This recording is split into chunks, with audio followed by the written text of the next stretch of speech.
ये next part है आपके लिए स्टूडेंट्स, पार्ट 3, पिनिकॉल पिनिकलोन रीअरेंजमेंट। यहाँ पर क्या देख रहे हैं आप कि दो फिनाइल जुड़े हुए हैं और एक CH3 और CH3 जुड़ा हुआ है।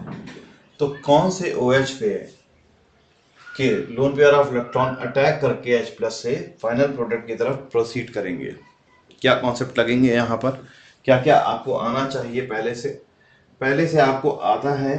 इस क्वेश्चन को तब कर पाएंगे जब पहले से आप कर पाते हैं। एक चैप्टर आपने GOC पढ़ा है, GOC के थ्रू स्टेबिलिटी पढ़ी है, स्टेबिलिटी ऑफ कार्बोकैटायन।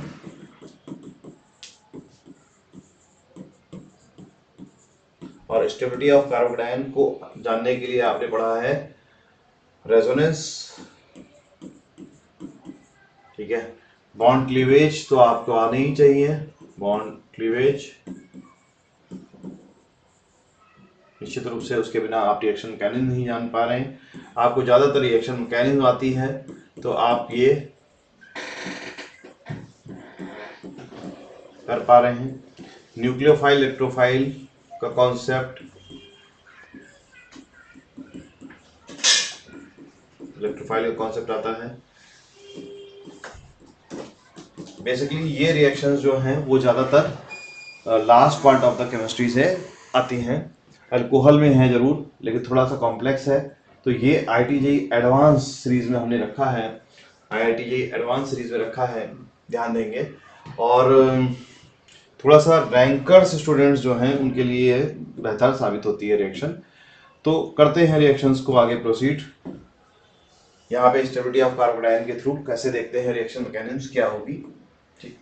तो यहाँ पे हमारे पास इस OH के पास इस OH दो OH हैं और उन दो OH के पास ऑप्शन है H+ पे अटैक करना। तो हम डायरेक्ट नहीं सोच करके हम एक रिएक्शन मैकेनिज्म के थ्रू सोचते हैं कि एक बार इस OH ने अटैक किया, हम OH को नाम दे रहे हैं A और B डेलिबरेटली आपके लिए कि कौन सा OH अटैक करे। पहले A √1 के थ्रू अटैक किया, लोन पेयर ऑफ OH के A ने, लोन पेयर ऑफ OH के A ने किस पे अटैक किया, H+ पे अटैक किया। तो एक बॉन्ड बनाया, ठीक है, OH बॉन्ड, ठीक। तो यहाँ पर क्या है, हम डायरेक्ट OH बॉन्ड बनाएंगे क्योंकि √1 के थ्रू अटैक करते हुए हमने कर्व्ड एरो यूज किए हैं। तो यहाँ पर क्या होगा, ये एक बॉन्ड बनाया हमने, ठीक है। ये ऑक्सीजन 3 बॉन्ड बना रहा है, 1 2 3 बॉन्ड बना रहा है, तो इस पे प्लस चार्ज। वैसे भी लोन पेयर ऑफ इलेक्ट्रॉन दिया, 2 लोन पेयर होंगे तो न्यूट्रल चार्ज, 1 लोन पेयर रह गया ऑक्सीजन पर तो पॉजिटिव चार्ज। एक ये बॉन्ड बना है तो अगला पॉसिबल स्टेप, कार्बन ऑक्सीजन का बॉन्ड का टूटना, -H2O का निकल जाना, और -H2O का जब निकलना तो यहाँ पर कार्बोकैटायन जनरेट करना। ये पिनिकॉल पिनिकलोन रीअरेंजमेंट पार्ट 1 में हमने इस कार्बोकैटायन के बारे में डिस्कशन किया हुआ है, ठीक। तो आप रेफर टू पार्ट 1 कर लेंगे। इसके आगे अगर आपको रिएक्शन समझनी है या करनी है या इसको देखना है कि किस तरह से हुआ। नेक्स्ट पार्ट 2, इस ऑक्सीजन के लोन पेयर के द्वारा H+ पे अटैक हुआ, दैट इज द √2 हमने लिया है। यहाँ पर जो बी OH ग्रुप है उसके लोन पेयर ने अटैक किया, तो ये OH प्लस हाइड्रोजन, ऑक्सीजन पे आ गया प्लस चार्ज, ये लोन पेयर कन्वर्ट हो गया इसमें बॉन्ड पेयर में, ऑक्सीजन पे आ गया प्लस चार्ज। एक lone pair, 3 bond pair, oxygen के पास प्लस चार्ज आ गया, तो या तो ये बॉन्ड ब्रेक करेंगे OH का तो वापस पूरा स्टेप पीछे चले जाएंगे, तो नया एक जो कार्बन और ऑक्सीजन के बॉन्ड का बीच का बॉन्ड ब्रेक किया और कार्बन पे प्लस चार्ज आ गया है, ठीक है।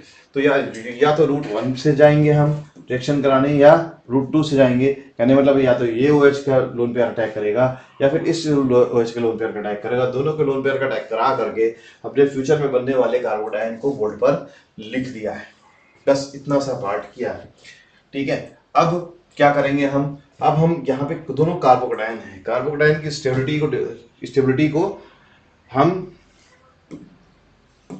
कार्बोकैटायन की स्टेबिलिटी को हम क्या करेंगे, एनालिसिस करेंगे।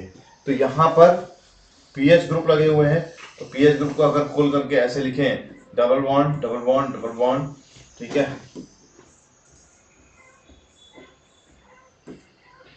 थोड़ा सा मैंने डिफॉर्म से बनाया है, शेप सही कर देता हूँ, अदरवाइज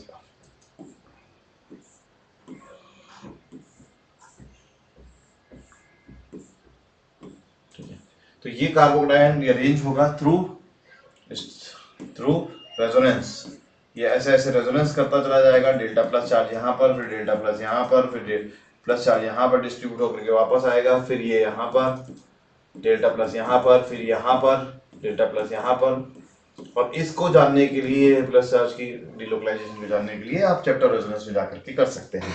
तो ये कार्बोकैटायन ज्यादा स्टेबल होगा with respect to this carbocation, क्योंकि यहाँ पर हाइपर कॉन्जुगेटिव 3 हाइड्रोजन ये हाइपर कॉन्जुगेशन में मिल रहे हैं, 3 ये मिल रहे हैं, और राइट हैंड साइड से कोई भी हाइपर कॉन्जुगेशन नहीं मिल रहा है। तो ये कार्बोकैटायन ज्यादा स्टेबल होगा with respect to this carbocation. तो हम क्या करेंगे, दिस रेस्पेक्ट, ये मोर स्टेबल कार्बोकैटायन है, नीचे वाला कार्बोकैटायन मोर स्टेबल है, more stable with respect to this is less stable. तो रिएक्शन जो ये स्टेप है, ये प्रोसीडिंग करने की क्षमता है, ये बॉन्ड ब्रेक करने की क्षमता है, तो ये क्या होगी, यहाँ पे less activation energy, more stable carbocation के लिए लेस एक्टिवेशन एनर्जी की जरूरत होगी, यहाँ पे लेस स्टेबल कार्बोकैटायन बन रहा है इसलिए मोर एक्टिवेशन एनर्जी की रिक्वायरमेंट होगी, और जितनी एक्टिवेशन एनर्जी की रिक्वायरमेंट ज्यादा होगी उस डायरेक्शन में रिएक्शन कम प्रोसीड करती है। तो इस डायरेक्शन में रिएक्शन क्या होगी, कम प्रोसीड करेगी, इस रिएक्शन में डायरेक्शन में रिएक्शन कम प्रोसीड करेगी, और ये रिएक्शन में रिएक्शन ज्यादा प्रोसीड करेगी।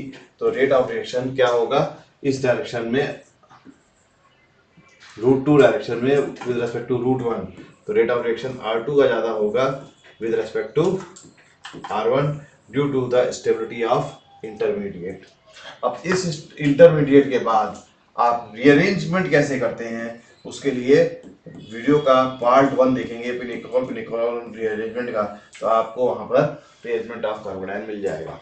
बेसिक मोटिव यहाँ पर इस वीडियो को बनाने का था कि OH के लोन पेयर को अटैक करने के बाद ये बॉन्ड जब आप ब्रेक कर लेते हैं, ये और ये, ठीक, तो जो रेस्पेक्टिव कार्बोकैटायन बन रहा है उनकी स्टेबिलिटी डिस्कस करके पता करते हैं कि किसकी एक्टिवेशन एनर्जी मोर होगी और किसकी एक्टिवेशन एनर्जी लेस होगी। जिसकी एक्टिवेशन एनर्जी लेस होगी उसका रेट ऑफ रिएक्शन ज्यादा होगा, उस डायरेक्शन में रिएक्शन प्रोसीड करेगी और रीअरेंज होकर के प्रोडक्ट बनाएगी। रीअरेंजमेंट प्रोडक्ट जो है पिनिकॉल रीअरेंजमेंट पार्ट 1 से आप सीख लेंगे।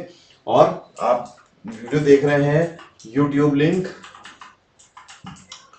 योगेश अग्रवाल IIT-JEE नीट पर, तो ये पार्ट 1 पार्ट 2 पार्ट 3 आपको तीनों मिल गए हैं और आप इसके थ्रू कर रहे हैं। आपने पिनिकॉल रीअरेंजमेंट देखा, ये IIT-JEE advance plus ranker series के लिए हमने बनाया था।